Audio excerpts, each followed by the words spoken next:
was one of the more difficult elements. It was excruciating to try to write down all of those very happy, formative moments of our relationship, having just lost him.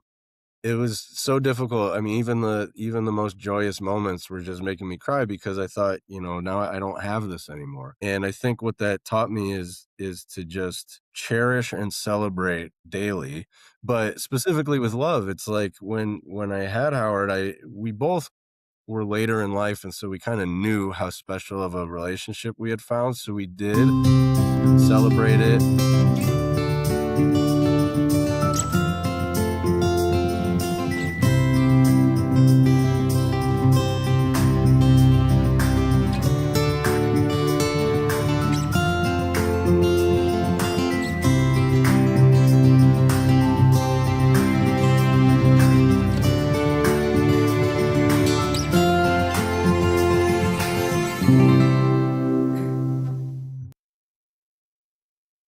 All right, everyone. Welcome back to the Left of Str8 Show Interviews, where I'm joined today by a remarkable artist whose work turns love, loss, and memory into music and meaning.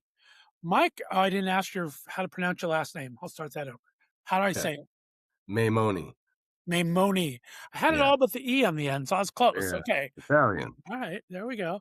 Italian, Northeast Ohio. I should have figured it out. All right. All right. We'll do this again. All righty, guys. Welcome back to another episode of the Left of Str8 Show Interviews, where I'm joined today in studio by a remarkable artist who's turned love, loss, and memory into music and meaning. Mike Maimone is in studio. He's a musician, composer, and now first-time author. His new book, Guess What? I Love You, and its companion album of the same name are deeply personal creative projects inspired by the life and passing of his beloved husband who passed away in 2023.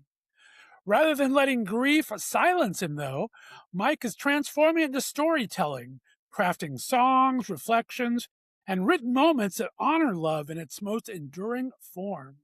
It's not just an album and it's not just a book. It's a love letter that continues after goodbye. I'm so excited to talk to him, so please welcome to Left of Str8 Show for the very first time, Mr. Mike Maimone. Mike, how are you, sir? I'm all right. Thanks, Scott. Thank you for the warm introduction. That means a lot. Well, I'm excited to talk to you.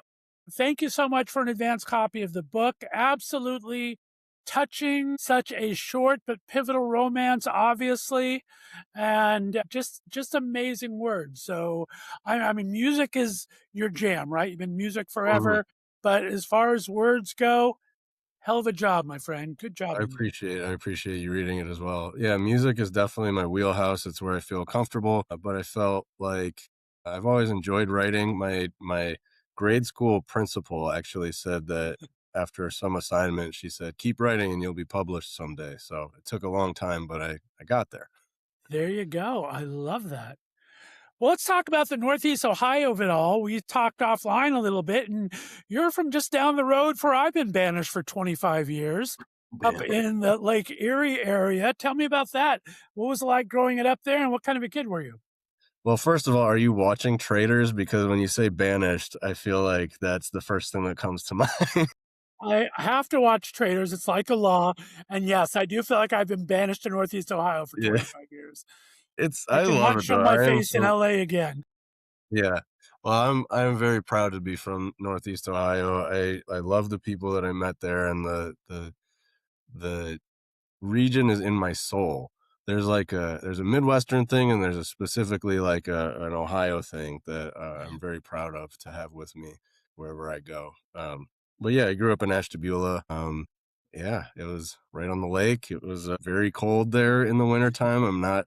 That's the one thing that I'm okay with having left behind is the winters. I don't blame you, my friend. I'm heading to Palm Springs soon. I got to get the heck out of Dodge here. Yeah. Well, I'm excited to go in the book. Let's start with the title. I mean, Guess What? I Love You feels kind of playful and intimate, but it's a very serious and heart-lorn book. Where did the phrase come from for you guys, and why did it feel like the right name for both the book and the album? Yeah, it's the story is in there. It's, just something that Howard said a couple few times. It wasn't like a regular inside situation for us, but just when I would be stressing out about everything that I had to finish, I basically have 2 full-time jobs. I'm a musician, songwriter, and everything that goes into that, which is wearing many different hats, and then I also started my own web design business along the way.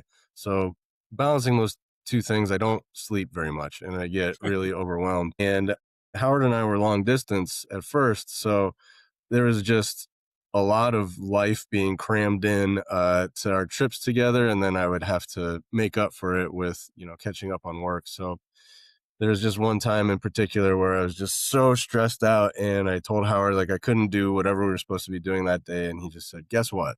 And I was like, "What?" And he said, "I love you." And it just like put everything in perspective. And Howard was just such a larger than life personality, and so just the way he did it, it didn't make me feel belittled or anything. And after he passed away, a few months later, I searched through all of his papers to find his handwriting of the words "Guess what?" And I got them tattooed on my arm Oh, I with his love that. initials. And so when it came time to name the book and the album, I just knew that it had to be that, because that's a phrase that just kind of centers me, calms me down whenever I hear it. Exactly. That's such a sweet story. And we'll go into Howard Bragman. I mean, just an amazing advocate and LGBTQ crisis manager and everything we've done as we go into the book. But let's talk about, I mean, both the book and the album came from that same emotional source over Howard. Did one come first, creative Thule, with the music in your background? Did that come first? Did the book come first? Tell me how this came about. Yeah, the songwriting started to come first because that really is my comfort zone. And sort of the thing that I do when I need to quiet the chaos in my mind is I just sit at the piano and fiddle around, and eventually songs come out. Originally, I wanted to try to pay tribute to Howard through a documentary. After his memorial, I didn't know a lot of the things that he had done with his life. Mm. We only had a year together. I didn't really focus on asking him questions or Googling him or anything. So some of my friends from back east came out to the memorial service, and we're all sitting around the house afterwards. And my friend Ashantika, she's like, I hate to tell you this, but you just sort of like lived a movie. Like, you can't see it now, but there's a beginning, a middle, and an end. And you should think about putting that down on paper.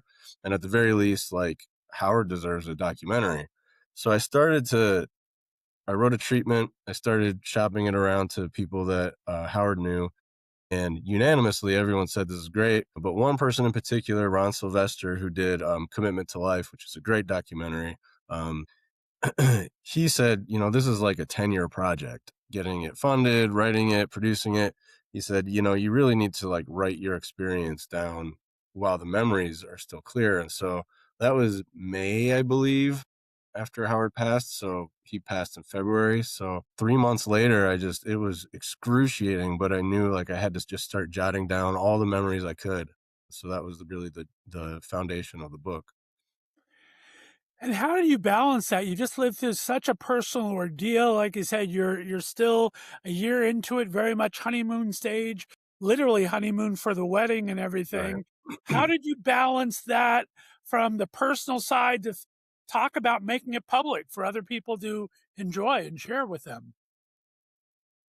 I definitely considered how much do I want to share? Like you said, this was going to be a public thing. But knowing who it's about, Howard's whole thing was encouraging people to live their authentic lives, especially when we weren't really able to, empowering people to be authentic. And so I thought the tribute to him has to kind of tell it all. And his family and his colleagues and friends all knew everything about him. So I didn't feel like I needed to really hold anything back. At the same time, I like to be private in my life.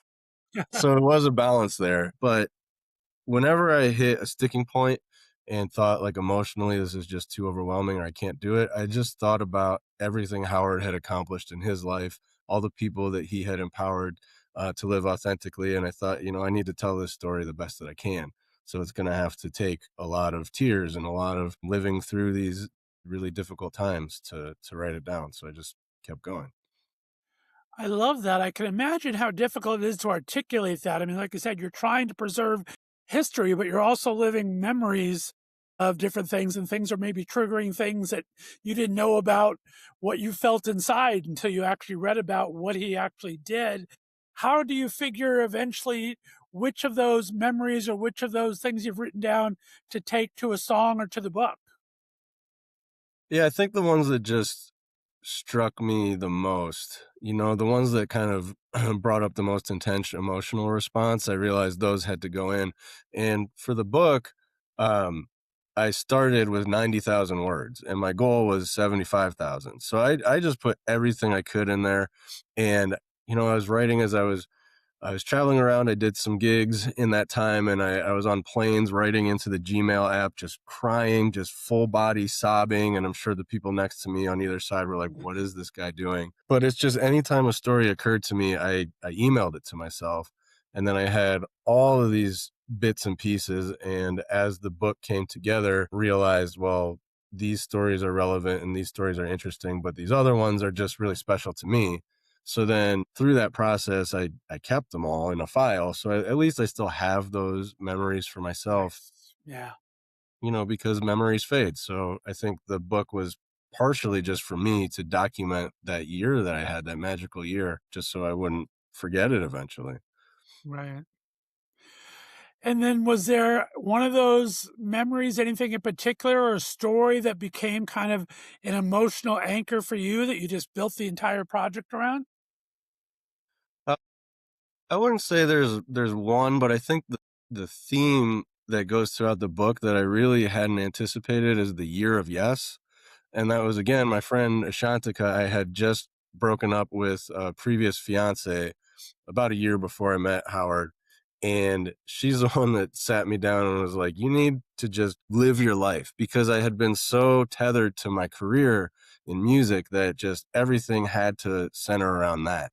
And she said, like, make room for just adventure in your life and stay open to possibilities. And I hadn't quite realized while that was happening, but that phrase, the year of yes, just became integral to just Mm, staying open to the possibilities of, flying across the country to meet up with this guy that I didn't even know, and everything that stemmed from that. right. Nice. And talking about that, I mean, a very creative life. Obviously, we're talking about the songs, we're talking about web building that has that visual design element to it. How did Howard's influence your creative life while he was still here? And did any of that influence kind of continue while you were making the project? Absolutely, all around.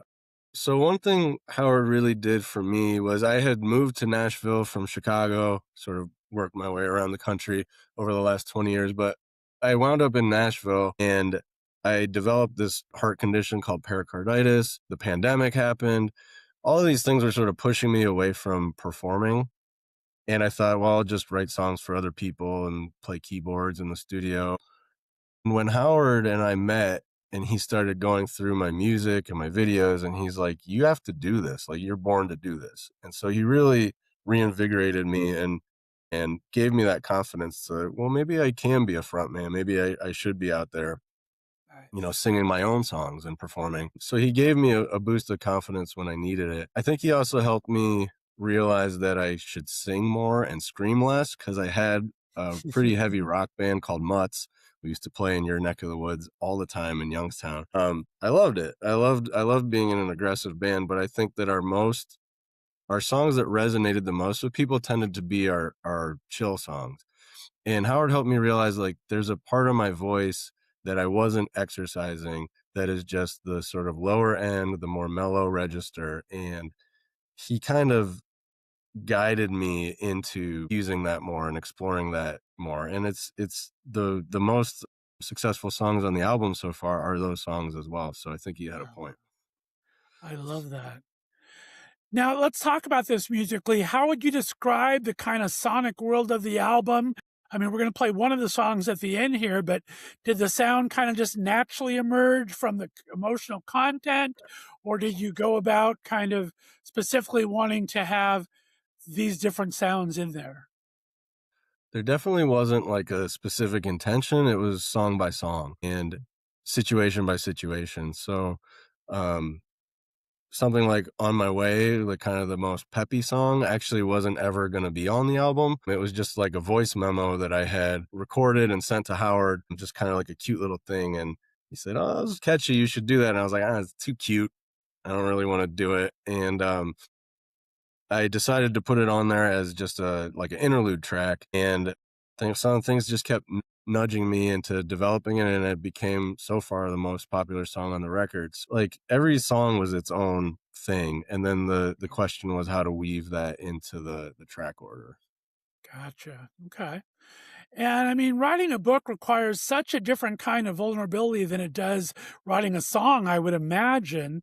What surprised you most about becoming an author? I mean, you've done writing before, but now all of a sudden you're doing these deeply personal things in long form. Did anything surprise you while you were writing it?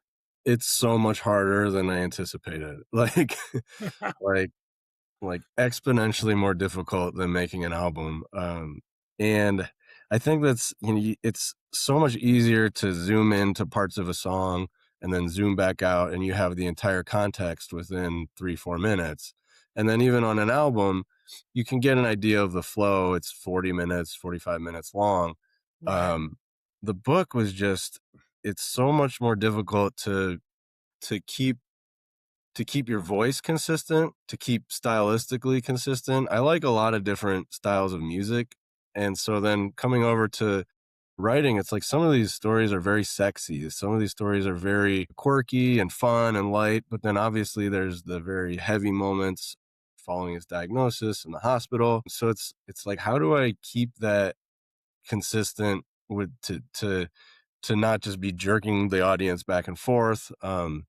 So yeah, it's there were so many more things to consider over such a longer period of time that it was hard to keep everything straight. I bet. Wow. And talk about, I mean, we talk about this year-long love affair where you're falling in love with someone and actually getting married and then it getting tragically cut so short. What now you're kind of examining it through the lens of loss. How does that transform love and what have you learned about love from that? Yeah. Well, that was one of the more difficult elements. Is it was excruciating to try to write down all of those very happy, formative moments of our relationship, having just lost him. It was so difficult. I mean, even the most joyous moments were just making me cry because I thought, now I don't have this anymore. And I think what that taught me is to just cherish and celebrate daily. But specifically with love, it's like when I had Howard, I we both were later in life, and so we kind of knew how special of a relationship we had found. So we did celebrate it and value it and focus on it, made it the priority. Um, so I'm glad I don't have to regret that. And so now going forward, I just think like when we have love in our life, we need to treat it like a sacrament and celebrate it and make that the number one thing. That's amazing. As a bear of a certain age, I'm still looking for that. So Yeah, I love that you share that. So thank you for yeah. that. Talk about, I mean, I would probably describe the project as, after reading it, I would call it almost comforting. What does it mean to you knowing your story may help others get through their grief? That was definitely a something that emerged, I think, in the process was the idea that I wanted it to be helpful and comforting. So I'm really glad you say that. Because I didn't want it to just be for nothing. I think that the whole process of living it and then writing it down is to make a connection. And so when I first started to get the album out there, I first played it for my Patreon patrons. They're like my subscribers. So I have a monthly live stream with them and I played them the music and the response immediately was deeper than anything I'd ever experienced with my music. And so I thought, okay, this is rewarding in a sense that it feels like my story can help other people with the things that they're going through and feel like we're not alone. We all unfortunately have to deal with loss at some point. And so I think that's, as a creative, that's what I want the most is to connect with people. And it feels like this is the thing that's doing it more powerfully than anything I've ever done. Well said. And I really did feel it reading it. So I appreciate Thank that. you. Not to get you too emotional at all, but if your husband could hear the album now and read the book. What do you think he would say about it? Man, he would love it. I mean, he ended up being a celebrity in his own right. Even as a publicist, they're typically behind the scenes, but he was just so good at his job that people ended up bringing him on shows to talk about, whatever was happening at the moment. Um, I think he did enjoy the spotlight, and I think he would really like the idea that he was the muse that created these two things, the book and the album. So I think he'd be proud of it. Nice. And what would you like my audience to know about Howard Bragman that they might not know? The name might not be familiar to them. As an entertainment guy, I've known a little bit of the name and everything, and I'm big into that stuff. But Yeah. someone who didn't, why don't you brag on Howard a little bit? What did he do, and how did you fall in love with him? Yeah, well, I think those are two very different things because I didn't know who he was when I fell in love with him. Like I mean, I didn't know that side of him. But yeah, so he started his first PR firm in 1989, branching off from where he worked. And so we're in the height of the AIDS epidemic. Gay rights still has a long, long way to go in our country. And he started his firm with the idea that he wanted to represent gay rights, LGBTQ rights, and AIDS awareness pro bono while also taking the clients that would help keep the lights on. And so his mentors at his firm that he branched off from said, "You're crazy. Like he's like no one's gonna want to represent no one's going to want to affiliate with somebody who represents these causes." And he did it. He started three different firms that helped people come out. First of all, he was helping people sort of navigate coming out under public Yeah. scrutiny. So when somebody was thinking about coming out and wanted to live their life even though they were a celebrity, they would call Howard. And so he would walk them through, like, whether it was a book or going on talk shows or whatever, to come out. And so our community definitely benefits from the visibility of its members. And so in that way, I think that Howard's contribution was helping to increase visibility for people in the LGBTQ plus community. And then there is the personal Howard, which he was just this big bear, like a huge personality, but just so kind, so thoughtful and considerate. He would write set lists of my songs and tell me, like, here's what you need to do. Like, this is a good flow. This is where your pattern needs to go. So just always thinking of other people. And it was so easy to fall in love with him. I love the way it just starts to those first couple texts and just kind of flows through. You just made such a love story there. Yeah. So impressed with it, Michael, I gotta tell you. Thank you. And finally, let's finish off. I got a couple rapid fire questions for you in a minute, but we've talked a little bit about the comfort it gives, but what do you hope someone actually carries with them after they close the book or finish the last track on the album? I think it is to just well, two things. One is to hold love tightly. Like, when we find it, it's just such a blessing. And I think that it's something to be nurtured and cared for. And it's not easy every day, but just really holding it in that special place. But then to hold life lightly, to just be open to possibilities. Don't try to crush your plans. Just, like, be open to changing, to pivoting, that maybe the thing that's perfect for you isn't the thing that you had in mind. Maybe it's this thing that's right in front of you. Well said. Well, Mike, I want to do a couple of rapid fire fun questions at the end here if you're up for it. You ready to go? Let's do it. All right. Let's go into your musical background a bit. What is the favorite song ever written, in your opinion, that's not yours?